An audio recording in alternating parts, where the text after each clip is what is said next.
तो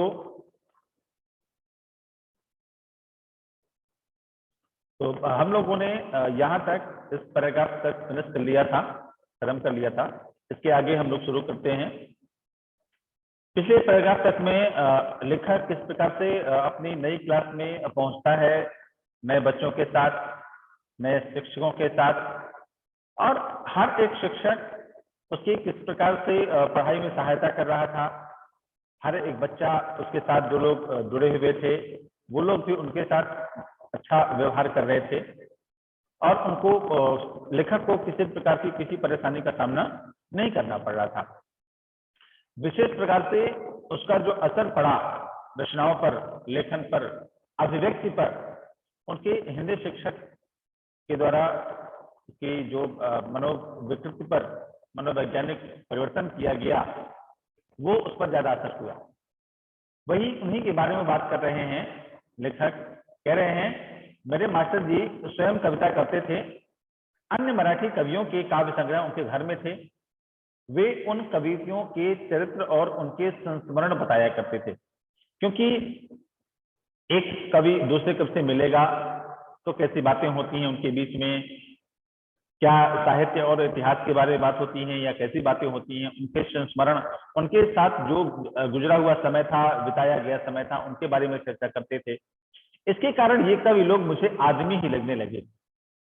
मुझे लगा करता था कि नहीं, लेखक को, मुझे मतलब लेखक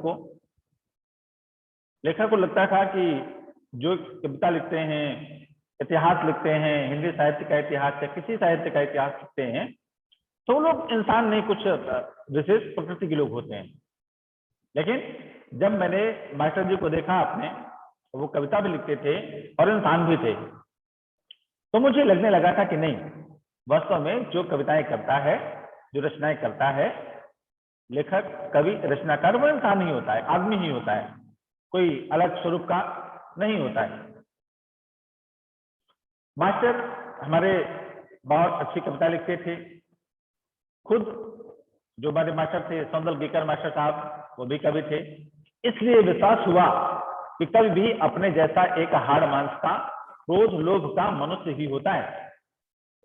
जब मैंने अपने मास्टर जी जो सौंदल गेकर सर थे, उनको मैंने देखा कि वो कविताएं भी करते हैं और हमको पढ़ाते भी हैं, तो मुझको लगा कि नहीं, वास्तव में इंसान ही हैं।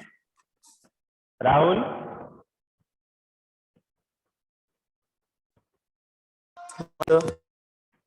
ओके। तो मुझको लगा कि नहीं, मेरे मास्टर जी अगर इंसान हैं तो कवि भी इंसान ही होते होंगे। और सारे कवि, सारे इंसान जैसे इंसान होते हैं, मनुष्य होते हैं, हाड़ मांस होता है, उनका जीवन क्रोध और लोभ से युक्त होता है, वो सब के अंदर भी है। मुझे भी लगा कि मैं भी कविता कर सकता हूँ। मास्टर साहब के दरवाजे पर छाई हुई मालती की बेल पर मास्टर ने एक कविता लिखी थी। मेरे मास्टर साहब घर के सामने दरवाजे पर एक मालती की बेल छाई हुई थी, उसमें पुष्प लगा करते थे, पत्तियां लगती थी। मेरे मास्टर साहब ने उस पर एक कविता लिखी, उस मालती की बेल पर। ये कविता और वह लता मैंने दोनों ही देखी है। उनकी वह मैंने कविता भी पढ़ी है और वह बेल भी देखी, लता भी देखी, जो घर के दरवाजे पर लगी हुई थी। इसके कारण मुझे लगता था कि आसपास अपने गांव में, अपने खेतों में कितने ही ऐसे दृश्य हैं जिन पर मैं कविता बना सकता हूँ। मेरे लिए उनकी रचनाएं, उनका हर एक व्यवहार मेरे लिए एक प्रेरणा था। और बच्चा या कवि रूपी बालक जो उस कहानी का मुख्य पात्र है, वो उनसे इतना प्रेरित होता था कि उसने देखा कि मेरे मास्टर साहब अगर इस साधारण से विषय पर कविता लिख सकते हैं, तो मैं भी किसी भी साधारण विषय पर कविता लिख सकता हूँ। यह सब कुछ अनजाने में ही होता रहता था। भैंस चराते चराते मैं फसलों पर, जंगली फूलों पर तुकबंदी करने लगा। अर्थात लेखक जब भी स्कूल से, विद्यालय से फुर्सत छूटता था, तो उसको पहला काम होता था गाय भैंसों को चराना, जिसके जानवर थे, और उनको उनके साथ में काम में सहायता देना। तो धीरे धीरे कुछ कुछ लाइनें, कुछ कुछ पंक्तियां बनाता, और कभी फूल पर, कभी पत्ती पर, कभी भैंस पर, कभी खेत पर, कभी पानी पर, कभी किसी पर, जो उसके सामने आती चीजें उन पर तुकबंदी करने लगा। तुकबंदी मतलब दो दो लाइनें जोड़कर से लिखने लगा। उन्हें जोर से गुनगुनाता और मास्टर को दिखाने भी लगा, जो अपने मास्टर साहब थे हिंदी के सौंदलगेकर मास्टर साहब, उनको दिखाता कि देखिए, क्योंकि वो कविता के जानकार थे। कविता लिखने के लिए खीसा में कागज और पेंसिल रखने लगा। खीसा क्या होता है? ग्रामीण भाषा में खीसा जेब को बोलते हैं। जेब, पॉकेट।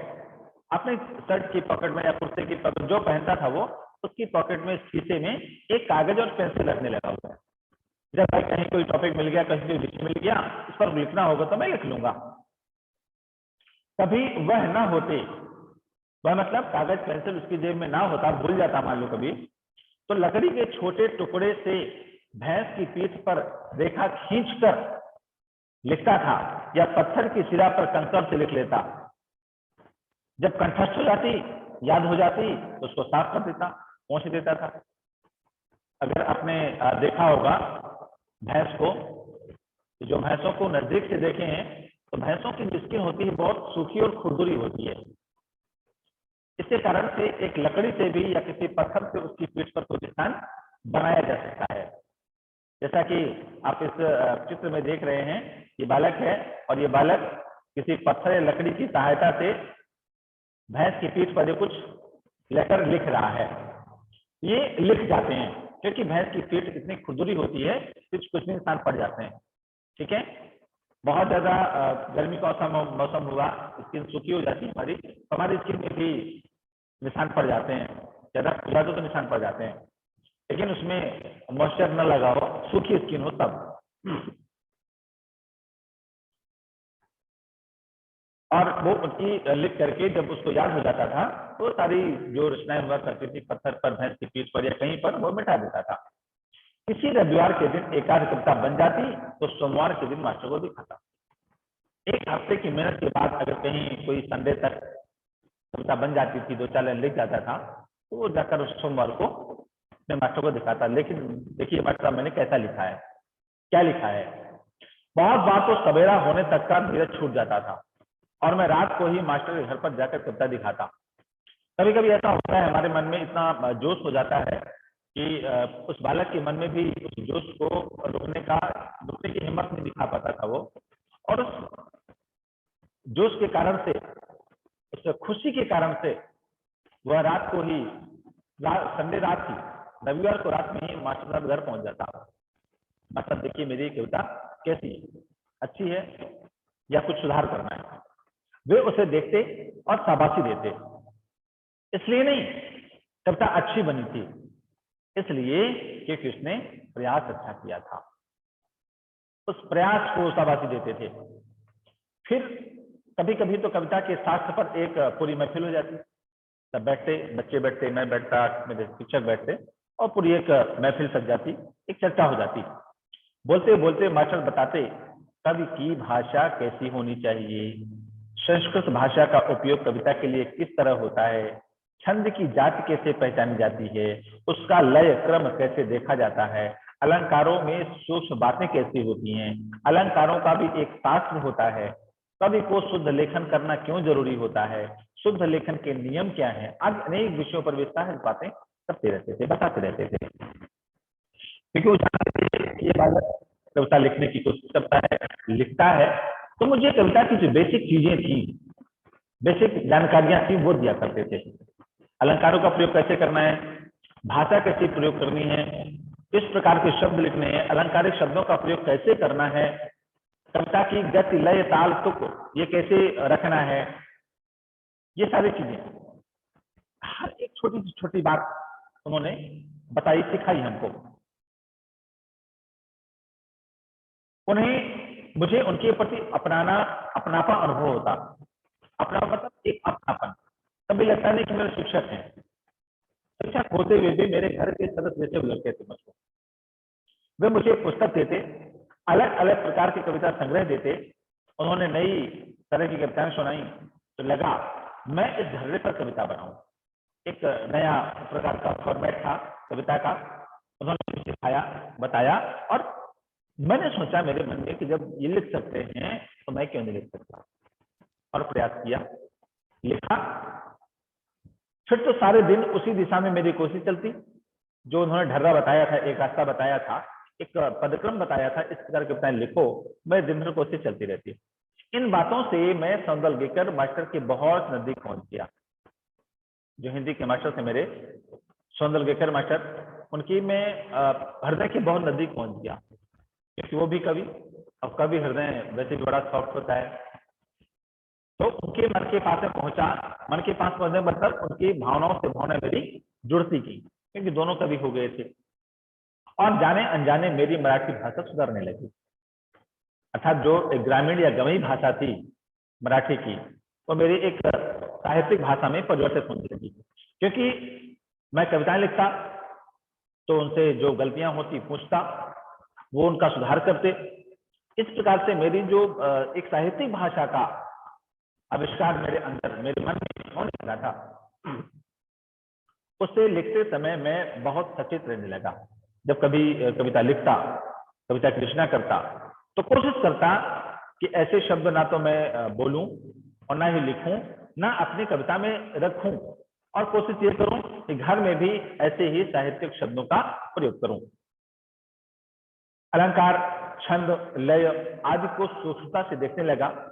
शब्दों का नशा चढ़ने लगा और ऐसा लगने लगा कि मन में कोई मधुर बाजा बजता रहता है। एक जो ये शब्द लिखा ना, शब्दों का नशा चढ़ने लगा। शब्दों का नशा मतलब कोई शब्द कोई ऐसी खाने की चीज नहीं है, ना कोई मादक वस्तु है, नशा चढ़ जाता है। हर एक व्यक्ति को हर एक काम का किसी न किसी प्रकार का नशा होता है। किसी को लिखने का नशा, किसी को पढ़ने का नशा, किसी को काम करने का नशा, हर एक चीज का नशा। नशा मतलब एक प्रकार से लत लग जाना। लत कैसी? लत अच्छी भी होती है और बुरी भी होती है। आदत लग जाना, उसके बगैर रह नहीं पाना। नशेड़ी को देखिए, नशा उसको तलब किया है, नशा उसको करने का मन कर रहा है, एक तरफ, और उसका नशा एक तरफ। सब कुछ छोड़ करके नशा करने जाएगा। काम करने वाला व्यक्ति है, वो फुर्सत नहीं बैठता, उसको काम करने का नशा होता है, वो काम का नशा करता है, कोशिश करता है अपने आप को व्यस्त रखूं, दिन दुनिया के बारे में सोचूं नहीं, विचारूं नहीं, उस पर कभी भी मेरा मन ना जाए, भटके नहीं। तो उसको, उस लेखक रूपी बालक को ये शब्दों का नशा करने लगा। अर्थात नए शब्दों की खोज करता, कुछ नया देखता, नया सुनता, नया पढ़ता, तो मास्टर के पास जाता, उनसे समस्या समाधान करता। कोई नया शब्द मिलता तो उसको पूछता, नए नए शब्दों को ढूंढता रहता। ये शब्दों का नशा चढ़ने लगा। और समस्या, शब्द नहीं मिलते थे तो वो ढूंढने लगा था, और ऐसा लगने लगा कि मन में कोई बाजा बजता। बाजा मतलब बजने का मतलब ये नहीं कि उसके अंदर कोई बाजा फिट हो गया था। बाजा बजने का मतलब उसके अंदर से एक स्वर तरंग निकलती रहती थी कि मैं एक कविता बनाऊं, एक लेख लिखूं, रचना करूं, कुछ न कुछ करना है, कुछ क्रिएटिव। वो मन में एक जोश, एक करती रहती थी। ठीक है, जैसा हमने शुरू में पढ़ा था, इसका अनुवाद केशव प्रथम वीर ने किया है। ये 5 या 6 प्रश्न हैं। इन 6 प्रश्नों में एक बार इनको देखें और देख करके मुझे ये सूचित करें कि क्या इन प्रश्नों में किसी को कोई समस्या है तो उस पर डिस्कस कर लें, नहीं है तो कोई बात नहीं।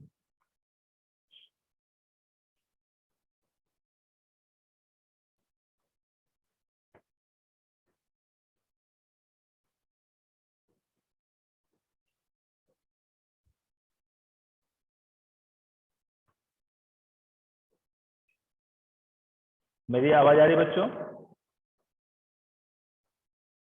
Yes sir. इन प्रश्नों में किसी को कोई डाउट हो, कुछ पूछना हो तो आप पूछ सकते हैं।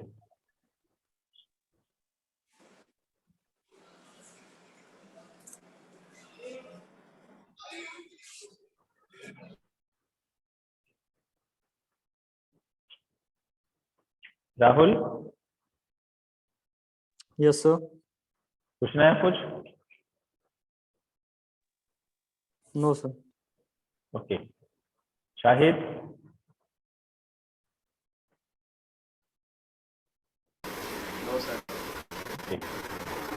Rahul Pal, no sir. और किसी को? Vaishnavi, Shambhavi, Pratima? No sir. Okay, तो हम यही क्लास को फिनिश करते हैं। ओके,